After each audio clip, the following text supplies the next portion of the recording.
TBC Tamil News. வணக்கம். நீங்கள் இணைந்திருப்பது டிபிசியின் மாலை தமிழ் செய்திகளுடன். இலங்கையின் சட்டமா அதிபர் சஞ்சய் ராஜரத்னத்துக்கு 6 மாத சேவை நீடிப்பை வழங்குவதற்கு ஜனாதிபதி ரணில் விக்ரமசிங்க செய்த பரிந்துரையை அரசியலமைப்பு பேரவை இன்று நிராகரித்தது. இம்மாத இறுதியில் 60 வயதை அடையும் ராஜரத்னத்துக்கு எதிர்வரும் டிசம்பர் வரை சேவை நீடிப்பை வழங்க ஜனாதிபதி பரிந்துரை செய்திருந்தார்.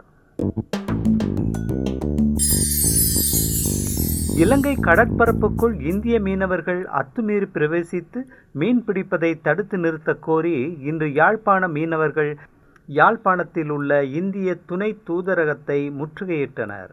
இந்த போராட்டத்தை யாழ்ப்பாண மாவட்ட கடற்தொழிலாளர்கள் சங்கங்களின் சம்மேளனம் ஏற்பாடு செய்திருந்தது.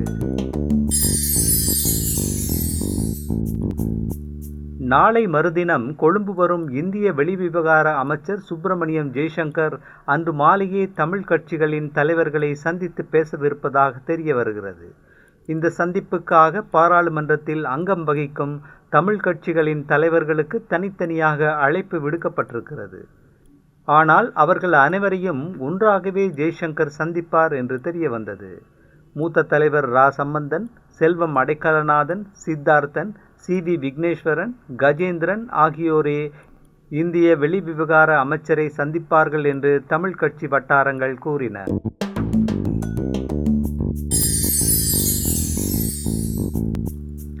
கடந்த 5 வருடங்களில் இலங்கையில் சராசரி பிறப்பு எண்ணிக்கை 1,00,000 குறைவடைந்திருப்பதாக, இறப்பு எண்ணிக்கை 35,000 அதிகரித்திருப்பதாக மகப்பேற்று மருத்துவத்துறை நிபுணர்கள் அறிக்கையொன்றில் கூறியிருக்கிறார்கள். 2017 ஆண்டில் இலங்கையில் 3,25,000 குழந்தைகள் பிறந்தன. இந்த எண்ணிக்கை 2023 ஆண்டில் 2,47,000 குறைந்தது. அதேவேளை 2017 ஆண்டில் 1,46,000 இருந்த இறப்பு எண்ணிக்கை 2023 ஆண்டில் இறப்பு அந்த எண்ணிக்கையை விட 81,000 அதிகரித்தது. திருமணமான பல தம்பதிகள் கருவுறும் காலத்தில் இலங்கையை விட்டு வெளியேறியமையே பிறப்புகள் குறைவதற்கு முக்கிய காரணமாக அமைந்திருக்கிறது என்று மகப்பேற்று மருத்துவ நிபுணர் பேராசிரியர் சனத் லெனரோல் கூறினார். மேலும் தற்போது நிலவும் பொருளாதார நெருக்கடி காரணமாக பெரும் எண்ணிக்கையான புதுமண தம்பதிகள் குழந்தை பெற்றுக்கொள்வதை தாமதமாக்கும் போக்கு அதிகரித்திருக்கிறது. கடந்த 5 வருடங்களில் திருமணம் செய்து கொள்வோரின் எண்ணிக்கை முன்னைய வருடங்களுடன் ஒப்பிடும்போது 12.5% குறைவடைந்துள்ளதாகவும் மருத்துவ நிபுணர்கள் கூறுகின்றனர்.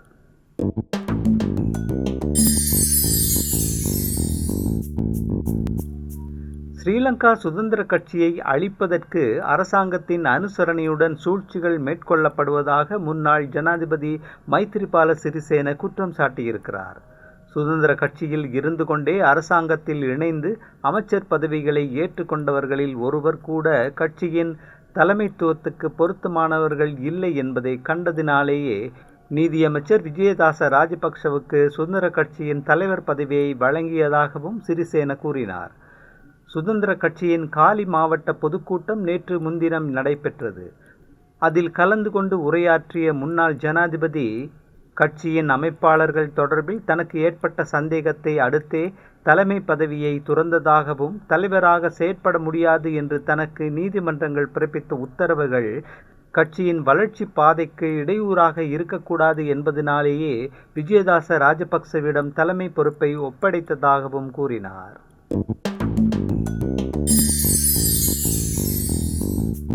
தங்களது கோரிக்கைகளுக்கு உரிய தீர்வு வழங்கப்படாவிட்டால் தொடர்ச்சியாக வேலைநிறுத்த போராட்டத்தில் ஈடுபடப் போவதாக கிராம உத்தியோகத்தர்கள் அறிவித்திருக்கிறார்கள்.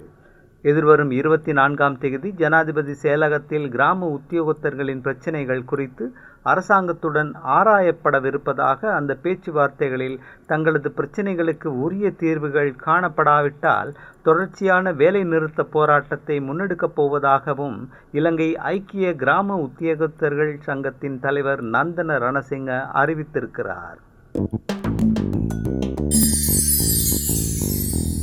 இணையதளத்தில் இடம்பெறும் மோசடிகளில் சிக்கும் பெண்களின் எண்ணிக்கை அதிகரித்திருப்பதோடு இணையத்தின் ஊடான பண மோசடிகள் தொடர்பில் 150 முறைப்பாடுகள் கிடைக்கப்பெற்றிருப்பதாக இலங்கை கணனி குற்றப்பிரிவு தெரிவித்திருக்கிறது. இவை தொடர்பான மேலதிக விசாரணைகள் கணனி குற்றப்பிரிவுக்கு பொறுப்பான சிரேஷ்ட போலீஸ் அத்தியட்சகர் தர்ஷிகா குமாரி தலைமையில் முன்னெடுக்கப்படுகிறது. அதேவேளை இணையம் மூலமான திருமண விளம்பரங்கள் மூலமாகவும் இளம் பெண்களை ஏமாற்றி மோசடியில் ஈடுபட்ட ஓய்வு பெற்ற இராணுவ மேஜர் ஒருவர் கணனி குற்றப்புலனாய்வு பிரிவினரால் கைது செய்யப்பட்டிருக்கிறார்.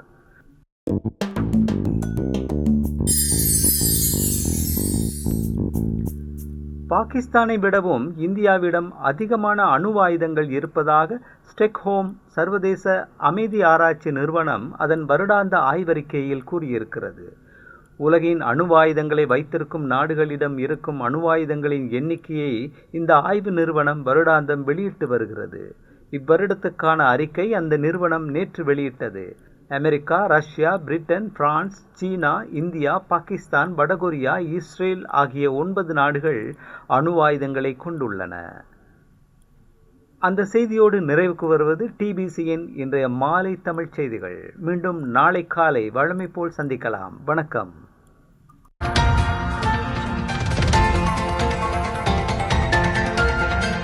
TBC Tamil News.